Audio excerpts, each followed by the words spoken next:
Oi gente, tudo bem? Seja muito bem-vinda aqui ao canal. Para quem não me conhece ainda, meu nome é Jéssica, sou estudante de enfermagem e eu estou fazendo uma série de vídeos aqui no canal para falar sobre ciclo familiar e sobre ciclo da vida, como que a nossa saúde pode sofrer transformações durante o nosso ciclo. Para isso, eu reuni uma equipe de profissionais para estar falando sobre cada etapa da vida e hoje eu estou aqui com a nutricionista Thaís. Muito obrigada, Thaís, pela participação. Seja muito bem-vinda aqui ao canal. Obrigada a você, Jéssica. A Thaís, gente, vai falar sobre a alimentação das crianças. Vamos lá, então? A primeira pergunta que eu tenho para fazer para você, Thaís, é qual que é a importância do leite materno? Jéssica, esse é um assunto bastante importante porque o leite materno é a principal, na verdade, o principal alimento, né, do ser humano e é o alimento que tem que ser dado exclusivamente por 6 meses para os bebês. A importância do leite materno consiste em passar para o bebê anticorpos da mãe. Então essa criança recebe anticorpos durante a amamentação. Então o que isso quer dizer? Quer dizer que diminui riscos de doenças respiratórias, riscos de viroses que a criança pode vir a ter durante esse período, sem contar do vínculo entre mãe e filho que é estabelecido durante a amamentação. Então, por isso que a gente costuma dizer que a amamentação é o período em que a criança recebe da mãe amor, afeto, carinho e também subsídios para uma existência tranquila, que vai acarretar aí no final, na verdade no decorrer da vida da criança, em benefícios. A longo prazo a gente consegue mensurar os benefícios do aleitamento materno. Então, até quanto tempo que tem que ser exclusiva a alimentação do leite materno? A amamentação exclusiva é até os 6 meses de idade, porém ela pode ser estendida até a idade em que a mãe e a criança se sentir confortável com a criança, aliás, com a amamentação. Mas exclusivo é até os 6 meses. Após os 6 meses é como complemento e vai até que a criança ou desmame sozinha ou a mãe defina desmamar esse bebê. Então é um momento em que a mãe vai definir o desmame da amamentação. Porém é exclusivo até os 6 meses. Assim, em relação à amamentação e também quando essa criança ela começa a comer, né, alimentos mais sólidos, pode ter dúvida por parte da mãe se aquele alimento ou se o leite está sendo suficiente para suprir a criança. Então eu gostaria de te perguntar quando que é realmente necessário entrar com uma suplementação alimentar? Assim, Jéssica, existe muito mito de que às vezes a criança não engorda ou é uma criança que tem como aleitamento materno exclusivo, mas não tem uma tendência a ficar gordinha, as mamães pensarem, meu leite não está sendo suficiente. Ou então aquela criança que chora muito, meu leite não está sustentando. Isso tudo é mito, porque cada mãe produz para o seu filho o leite necessário, tá? Então, quanto mais o meu filho mama no meu peito, mais eu vou produzir leite de acordo com as necessidades dele. Então não existe leite fraco, não existe, o meu filho não mama porque sai pouco leite. O que pode acontecer é às vezes por conta de mastite, às vezes por conta de alguma dificuldade, por exemplo, uma rachadura no mamilo, ou então uma mordida, faz com que a mãe tenha dores e isso diminua, obviamente, a produção do leite, porque ela não consegue amamentar com tanta eficiência. Mesmo assim, não é critério para se entrar com suplementação alimentar. O que seria o suplemento alimentar? As fórmulas infantis. As fórmulas infantis, Jéssica, a gente somente indica quando realmente essa mãe não pode ou opta por não amamentar o filho. A gente sempre indica amamentação exclusiva, porém existe quem queira fazer um suplemento alimentar, que no caso são as fórmulas infantis. Quando que é necessário? Não existe o necessário de fórmula infantil. Se eu amamento meu filho com leite materno, isso é o importante para ele, isso é o necessário. Agora, se por exemplo, por motivos de doenças, mães HIV positivo, mães imunodeprimidas que tenham alguma doença que pode vir a passar pelo leite materno, aí sim é contraindicado. Esse leite materno sendo contraindicado, aí sim entram as fórmulas infantis.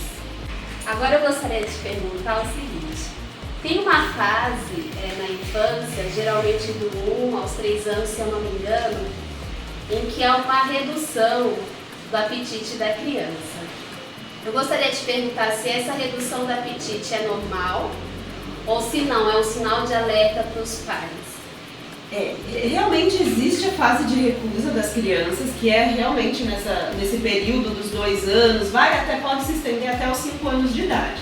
Essa fase de recusa alimentar, ela gera um ciclo de recusa. O que é esse ciclo? Meu filho não come, não consegue comer, ele comia muito bem, porém agora não come mais. Comia vegetais, comia frutas, agora ele não come mais, ele só quer comer determinados alimentos. Isso é normal na fase da criança, nessa fase dos 2 aos 5 anos. Porém, a gente precisa quebrar o ciclo de recusa, porque senão essa criança cresce com esse hábito de recusar os alimentos que habitualmente ela comeria e que são mais saudáveis, né? É comum também nessa fase alguns pais errarem e, por exemplo, na correria do dia a dia, servir ao filho algo que seja mais prático, como por exemplo salgadinhos, bolachas, qualquer tipo de alimento que já seja industrializado e seja mais prático. Então, obviamente que a criança vai criando aí um gosto. Porém, essa fase de recusa, como eu falei, esse ciclo de recusa, ele precisa ser quebrado. Como que eu faço isso? Colocando sempre, tem que ser redundante mesmo, sempre colocar no prato da criança os vegetais, o arroz, o feijão, a carninha, tudo aquilo que ela habitualmente comeria, tudo aquilo que é saudável, para que ela sempre veja aquilo como sendo parte do prato dela, e essa recusa vai se quebrando. A criança pode falar, não quero, não estou com fome, ou então quero um salgadinho, quero alguma outra coisa.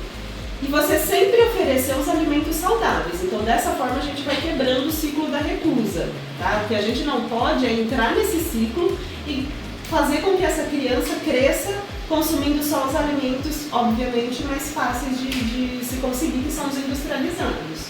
E tem uma idade que esse ciclo para e a criança volta a comer de novo, normal? É muito particular de cada criança, né? Muito individual de cada criança, de cada tratativa da família em casa, mas normalmente vai até os 5 anos de idade. E depois que passa isso, pode acontecer da criança querer comer além da conta? E como é que os pais podem lidar com isso? Pode acontecer sim. Tudo vai da quantidade que você coloca no prato do seu filho, da qualidade do que você coloca. É sempre bom conversar com o pediatra, conversar com o nutricionista. Por quê? Muitas vezes vamos supor, a criança gosta muito de macarrão com molhinho vermelho e carne desfiada. Ele comeu a porção dele, porém ele quer comer de novo. Aí eu tenho que ir medindo isso, até que ponto isso é saudável, né? Até que ponto a gente fazer a repetição para a criança é saudável. Eu sempre oriento que ao invés de fazer a repetição, coloque uma sobremesa, por exemplo, uma fruta picadinha, um iogurte com alguma frutinha, algo que seja saudável para que a criança não precise repetir novamente o prato.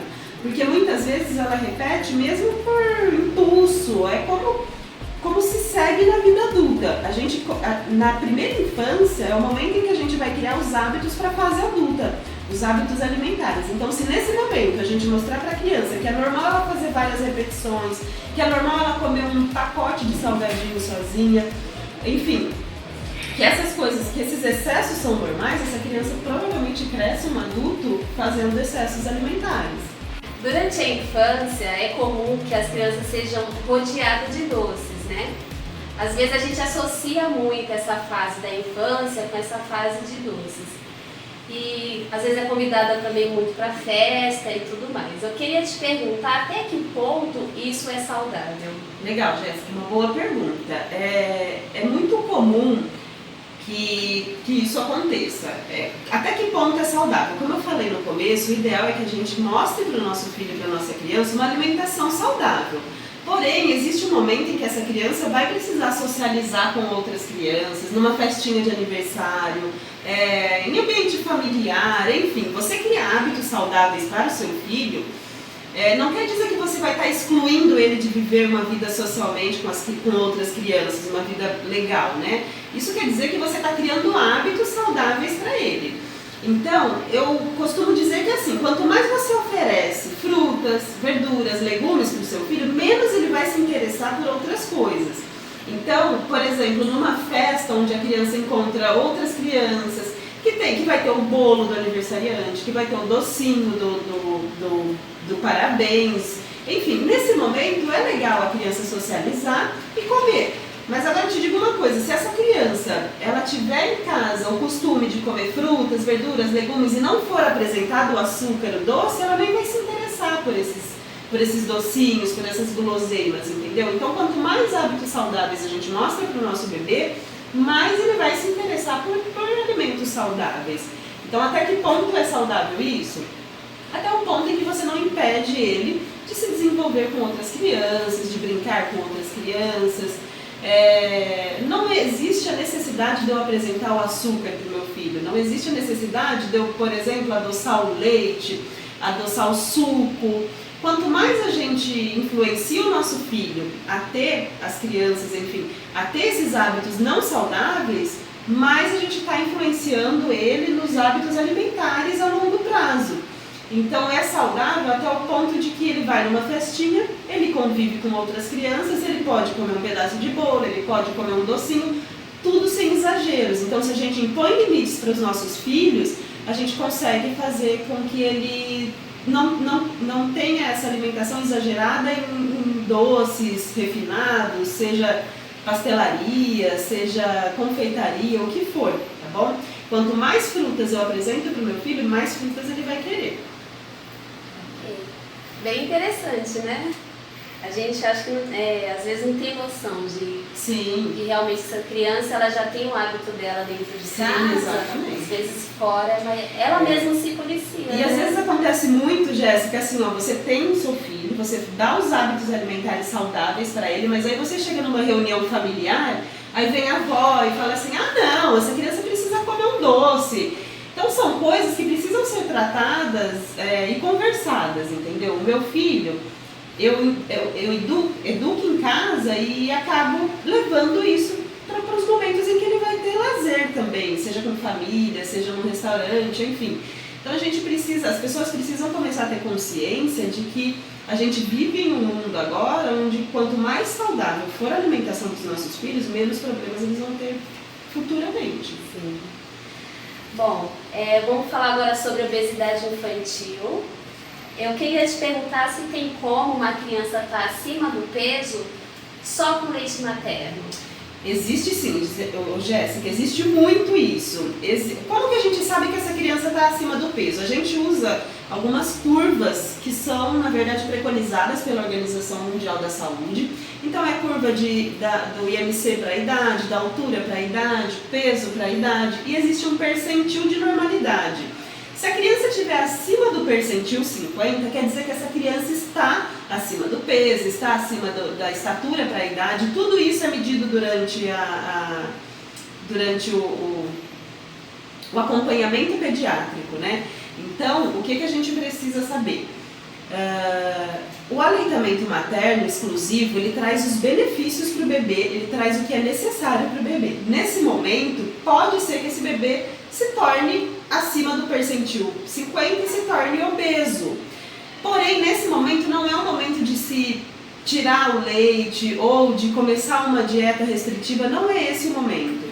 A livre demanda que muitas mães fazem é você amamentar o bebê a todo momento que ele sente vontade. Então, quer dizer, obviamente que você vai estar inserindo mais uma quantidade calórica um pouco maior. Ou não, às vezes o meu leite não tem a quantidade de calorias que vai aumentar o peso do meu filho. Mas é muito comum bebês amamentados com leite materno ficarem um pouco acima do peso. É normal, isso não deixa de ser saudável, tá? Não é caracterizado como obesidade, porém, mais pra frente eu vou me preocupar com essa criança quando eu introduzir alimentação e fórmula infantil. Aí sim é uma preocupação. Aí sim eu preciso controlar o que eu estou oferecendo para o meu bebê, mas enquanto é o leite materno não existe preocupação. E uma criança ela pode, desenvolver a obesidade por uma predisposição genética que ela teve ou também devido à alimentação que os pais ensinaram para ela? Essa pergunta é bastante importante, Jéssica, porque assim, existe a questão da predisposição genética, porém existe muito constante, muito mais forte do que a predisposição genética, a responsabilidade dos pais sobre o que é apresentado para a criança. Então, se meu filho, ele come muitas guloseimas, ele toma refrigerante, ele come carnes gordas, muitas frituras, enfim, poucas frutas, pouca água, poucos alimentos saudáveis, muito provavelmente o meu filho vai ter problemas futuros. Então essa responsabilidade é dos pais, os pais precisam orientar. Se eu não tenho informação, eu preciso buscar aonde ter informação, seja com o pediatra, seja com o nutricionista, mas a responsabilidade da obesidade infantil muitas vezes está relacionada ao erro alimentar vindo dos pais. Bom, gente, a gente está quase chegando aqui no final do nosso bate-papo. Espero que vocês estejam gostando. Não deixa de assistir também as outras entrevistas que tem aqui no canal. Tem entrevista com pediatra, tem com psicóloga, tem com enfermeira, tem com pedagoga, dentista, enfim, tem bastante coisa. E para finalizar, eu queria te fazer, uma dica, né? Você como nutricionista e também como mãe, que dica que você dá para os pais, porque assim, às vezes a gente vê criança, é sinal de que todo mundo quer se intrometer na alimentação dela, né? Todo mundo quer dar um palpite do que é melhor ou não. E como é que você pode falar para os pais lidar com isso? Jéssica, é bem complicada essa situação, porque hoje a gente vive, na verdade, num boom de informações vindas da internet, vindas de várias mídias, né, que acabam trazendo informações. Então, o que eu daria de dica? Com os meus filhos, como eu faço? Os meus filhos são minha responsabilidade.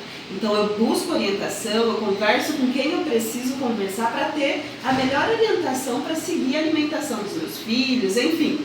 Como nutricionista, para mim é mais fácil. Porém, para os outros pais que não têm essa vivência, né, essa formação, enfim, eu sempre oriento que o meu filho é minha responsabilidade. Então, lógico que a avó vai vir com uma dica, a vizinha vai vir e vai falar, mas na minha época a gente fazia isso, ele comia açúcar, ele tomava leite com açúcar, ou eu coloco, por que você não coloca um achocolatado no leite dessa criança? Enfim, todas essas informações, tudo isso que é dito, na minha época não acontecia isso, na minha época era diferente, ninguém morreu. Só que hoje a gente vive uma geração, Jéssica, de adultos obesos, de adultos diabéticos, hipertensos, com triglicérides alterado, até mesmo as crises de ansiedade muito vêm dos erros alimentares na primeira infância. Então esse é o momento em que os pais precisam centrar, buscar orientações e seguir um rumo. Eles precisam ter um foco, que é a alimentação saudável do filho. Porque, como eu disse, os filhos, a alimentação das crianças é responsabilidade dos pais, do cuidador, de quem alimenta aquela criança. Então, a minha dica para esse momento é, de uma forma agradável, obviamente, né? Você não precisa criar atrito com as pessoas, mas de uma forma agradável, orientar, por exemplo, aquela avó que chegou com o achocolatado para colocar no leite, ou com alguma dica do tipo que você não está fazendo e não concorda, que você não faz isso, que a alimentação do seu filho é uma alimentação que evita o uso de açúcares, o ideal é que isso seja até os 2 anos. Então, orientar essa avó, esse amigo, esse parente, quem for, de que a alimentação do seu filho é uma alimentação saudável. Mas na minha época não acontecia. Tudo bem, na sua época não acontecia, mas com o meu filho é assim. Então sempre de uma forma tentar ser agradável, o mais agradável possível, né? Às vezes falta um pouco de paciência para a gente lidar com algumas dessas situações, mas, enfim, evitar atritos e mostrar que realmente você sabe o que você está fazendo e que é o melhor para o seu filho. Bom, gente, então é isso. Espero que vocês tenham gostado do nosso bate-papo. A Thaís, ela trabalha como coordenadora do Serviço de Nutrição e Dietética da Santa Casa de Araraquara. Espero que vocês tenham aprendido bastante, que vocês consigam aplicar essas dicas na alimentação do filho de vocês, para que né, pelo menos na parte nutricional, isso não possa refletir na saúde dele como criança e também na vida adulta. Não deixe de se inscrever, veja as outras entrevistas também, que está tudo muito legal. Obrigada, Thaís, mais uma vez pela sua participação. Eu que agradeço, Jéssica. Obrigada, pessoal. É isso, gente. Tchau.